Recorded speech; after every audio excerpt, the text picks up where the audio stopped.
Intro. Hello everyone, and welcome to Wisdom and Wealth, your sanctuary for mindful living and financial wisdom. In today's video, we're diving deep into a powerful Buddhist concept, non-possession. It's a perspective shift that can transform your relationship with money, possessions, and even yourself. If you're seeking more peace and clarity in your life, especially as we navigate the complexities of midlife and beyond, then consider liking this video and subscribing to our channel for more insights into Buddhist teachings and practical wealth strategies. Midnight, when you think you own everything, you have nothing. Buddhist Non-Possession, Chapter 1, The Illusion of Ownership, the Trap of Having. Many people live with the idea, I am what I have. A job title, a home, a relationship, a number of followers online, these become parts of their identity, things they use to define themselves. But the Buddha reminded us, nothing in this world truly belongs to us. Not our physical possessions, not the people we love, and surprisingly, not even our emotions. Still, we keep holding on, clinging to the idea that accumulating more will somehow fill a void. We believe that owning more will make us feel safe, respected, or loved.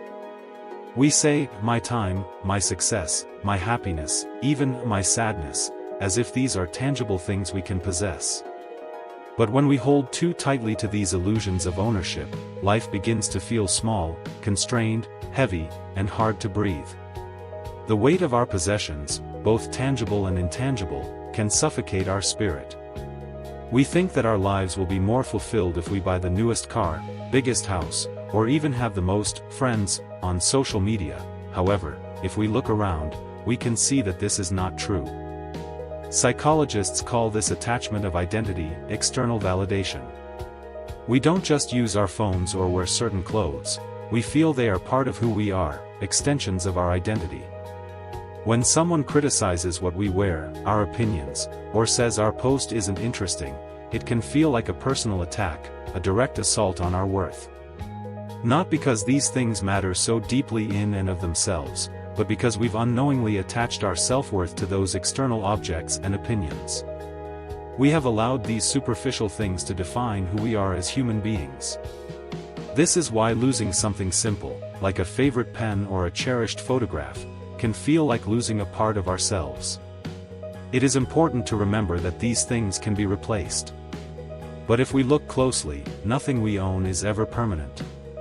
Clothes wear out, phones break, jobs change through promotions or firings, and people, even the ones we love most dearly, grow, change, or leave our lives. If our peace of mind depends on holding on to these fleeting things, then lasting peace can never truly be achieved. On social media, this illusion of ownership grows stronger, creating a distorted sense of self. We try not just to share, but to win attention and validation from others. This is a path to discontent.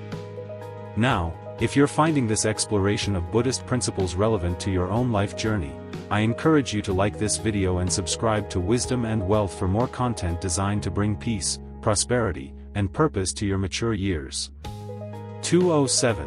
Every like feels like a small proof that we matter, a digital pat on the back that momentarily inflates our ego. But the Buddha taught that craving, this insatiable desire for external validation, ultimately leads to suffering. The more we desperately want to be seen, the more invisible we feel when we are not, and the more empty we feel when we are not seen. And when attention inevitably fades, as it always does in the fleeting world of social media, it leaves behind a gaping emptiness, a hunger for more validation. This habit of owning shows up in love too, subtly poisoning our relationships. Sometimes, when we say, I love you, we are really saying, I need you to make me feel good about myself. Love becomes a way to control, manipulate, or possess another person, instead of supporting their growth and well-being. We begin to believe that we own the person, and if they leave, we lose a part of ourselves. But the Buddha reminded us that true love gives space, allows for individual growth and expression. It doesn't grip or hold possessively. It doesn't turn people into possessions. It lets them be free to be their authentic selves, without conditions or expectations. Modern psychology has a word for this: unhealthy attachment. It happens in all kinds of relationships, with friends, partners, even children, stunting growth and fomenting discontent. We often want people to stay close, but only in ways we feel safe and comfortable with, in ways that validate our own sense of self. When they change, grow, or act differently than we expect, we feel pain, resentment, or even anger. We ask ourselves, why are they hurting me? But the more relevant question is, were they ever really ours, to begin with? Did we ever truly own another person? Even our emotions become something we try to possess, claiming them as our own personal property. My anger. My anxiety. My story. We replay them again and again in our minds, as if holding on to them gives us some kind of control, some sense of power over our lives. Midway through our journey of understanding non-possession, are you resonating with these principles? Have you recognized areas in your life where attachment is causing unnecessary suffering? If so, give this video a like and subscribe to Wisdom and Wealth, as we delve deeper into practical ways to cultivate a more detached and fulfilling life. Your engagement helps us create more content to guide you on your path to a more mindful and prosperous existence. 353. But the Buddha taught that emotions are like the weather, passing phenomena that arise, stay for a while, and then inevitably pass. We don't need to cling to them, fight them, or chase after them. We can simply notice them, acknowledge their presence, and then gently let them go, allowing them to flow through us without resistance. Still, the insatiable urge for more keeps pulling us, like a relentless undertow. More joy, more comfort, more meaning, more success. Psychology has a name for this, the hedonic treadmill. We get something new, a raise at work, a new car, a bigger house, and for a fleeting moment, we feel happy, fulfilled. But soon, the novelty wears off, the excitement fades, and we're back where we started, wanting more again. And again. Like drinking salty water to quench our thirst, it never really satisfies, leaving us parched and craving more. And when we finally get what we think we want, another feeling inevitably shows up, fear. Fear of losing it. So, we protect, we defend, we compare ourselves to others, we worry constantly about maintaining what we have acquired. And the more we hold, the more we carry, weighing ourselves down with unnecessary burdens.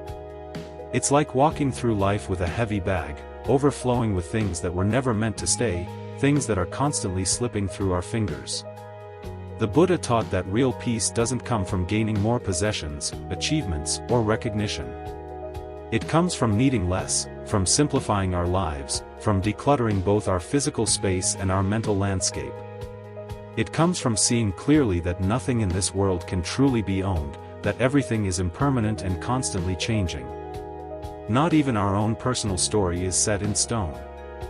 So, maybe it's time to ask ourselves some difficult questions. What am I holding onto so tightly? A role? A feeling? An idea of who I should be, a rigid expectation of how my life should unfold? And maybe, just maybe, what we think we own, what we believe defines us, was never really ours to begin with. This is the first step toward liberation, toward a lighter, more joyful way of living. It begins with questioning our assumptions, challenging our beliefs, and opening ourselves to the possibility that there is a better way to navigate the complexities of life. 555, Chapter 2, You Possess Nothing, Not Even You. There's a moment in life, often in our 40s, 50s, or beyond, when we're forced to pause, not because we want to, but because life throws us a curveball, a challenge we cannot ignore. Something breaks, a relationship ends, a job is lost, or we simply reach a point of exhaustion, feeling burned out and disillusioned. And in that forced pause, a profound question slips into our consciousness, quiet but sharp: what is really mine? We try to answer it by looking around, assessing our situation. We count our savings, enumerate our memories, list our titles and accomplishments, identify the people who remain steadfastly by our side, and reflect on the roles we play every day. But then, deeper than all that, comes another question, one we often avoid confronting because it challenges our fundamental assumptions: what is me, really? According to the Buddha's profound teaching, there is no fixed, permanent self that we can truly own, no unchanging entity at the core of our being. He taught that what we call I is simply a collection of constantly changing elements: the body, feelings, thoughts, memories, and habits. These elements are not static entities but rather dynamic processes that come and go, rise and fall like waves in the ocean, never stopping, never staying. What we think is stable and enduring, our personality, our identity, is more like a complex dance of causes and conditions, a constantly evolving interplay of internal and external factors. When those causes and conditions change, as they inevitably do, so do we, morphing and adapting to the ever-shifting landscape of life. Modern science, in its own way, is beginning to echo this ancient wisdom. Neuroscience, for example, has diligently searched for a definitive self inside the brain, a central command center that controls everything, a little me sitting at the controls, pulling the levers of our thoughts and actions. But despite decades of research, they haven't found one. Instead, they've discovered that the brain is a vast, intricate network of interconnected systems, working collaboratively, sensing, deciding, remembering, and responding. No single part of the brain can definitively claim, I am you. It's all process, no single, enduring person at the helm. So, if the Buddha and modern science both point to the same fundamental truth, that the I is not a fixed entity but rather a fluid, ever-changing process, then who is the one feeling afraid of losing things? Who gets jealous, envious, or resentful? Who craves recognition and validation? Who wants to feel important, special, or unique? It's a habit, a deeply ingrained habit of clinging to something we mistakenly believe is solid and permanent. And this deeply ingrained habit shapes how we relate to everything in our lives, our jobs, our relationships, even our own emotions. If we believe in a permanent me, we inevitably start defending that me all the time, trying to protect it from perceived threats, impress others with its accomplishments, fix its perceived flaws, and prove its inherent worth. And in this constant struggle to maintain and validate our ego, we inevitably suffer. Friends, we're approaching the end of our exploration of non-possession. Have you felt the weight of clinging to a fixed identity or possessions? Before we conclude, make sure to like this video and subscribe to Wisdom and Wealth for more transformative insights to help you navigate the second half of life with grace and wisdom. 8:14, Western philosophy offers another perspective, a contrasting view of the self. Some thinkers argue, you are what you do. You are what you create. You are what you achieve. They focus on the individual's capacity for creating meaning through effort, striving, and accomplishment. And that can feel empowering, motivating us to pursue our goals, develop our talents, and make a meaningful contribution to the world. Until, that is, we burn out, exhausted by the relentless pursuit of external validation. Until we begin to question who we are without our work, without our achievements, without our carefully constructed identity. Until we stop being useful, productive, or successful. But the Buddha reminded us of something fundamentally different, a truth that transcends the limitations of external validation.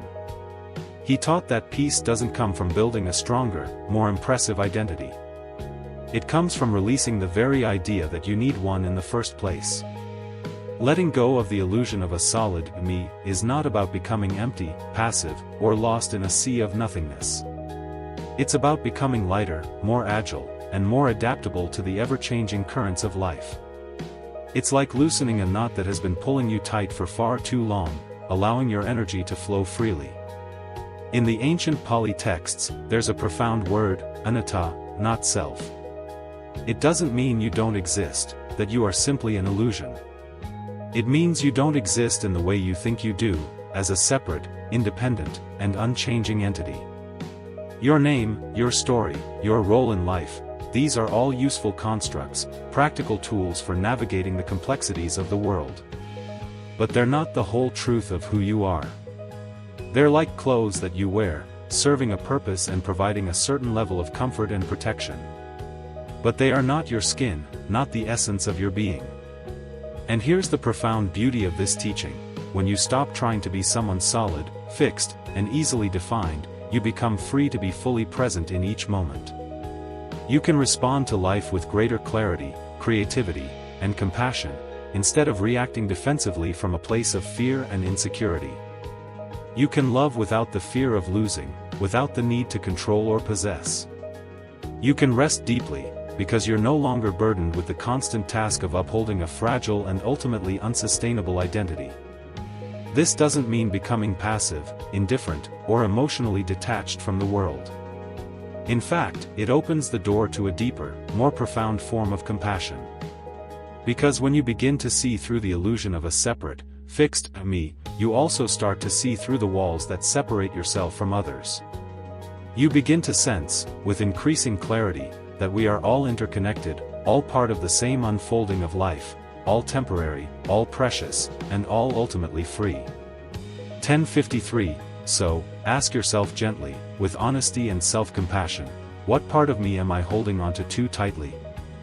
The idea of being strong? Being liked?